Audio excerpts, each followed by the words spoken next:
Pemirsa, menghadapi pandemi COVID-19, sinergitas berbagai elemen masyarakat masih terus dioptimalkan.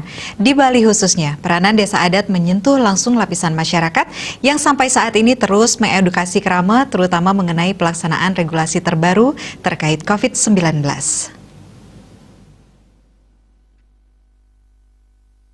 Pemerintah telah mengeluarkan surat edaran bersama PHDI dan Majelis Desa Adat tentang pembatasan pelaksanaan upacara pancayatnya dalam masa Gering Agung COVID-19 di Provinsi Bali.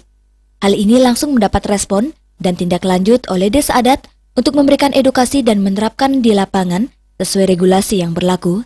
Tujuannya adalah menjadi langkah antisipasi penularan COVID-19 agar tidak semakin meningkat.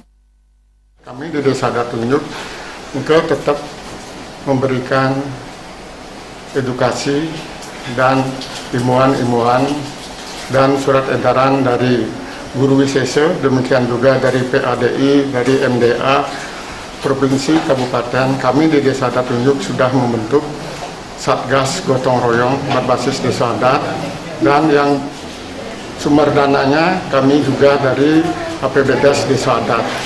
Dan itu sudah terlaksana bagaimana kita menyikapi di dalam kegiatan keagamaan dan kegiatan pancayatnya. Kita sudah sampaikan kepada masyarakat melalui Satgas yang ada di Desa Adat Tunjuk untuk bersama-sama bersinergi mengatasi. Mari kita taati, patuhi dengan disiplin dan penuh tanggung jawab apa yang menjadi imbauan surat edaran dari PADI, demikian juga MDA Provinsi dan Kabupaten. Di samping edukasi, pendisiplinan prokes dalam berbagai kegiatan dan pemberian bantuan bagi masyarakat yang sangat terdampak pandemi juga menjadi perhatian serius oleh Desa Adat. Juliana, Bali TV.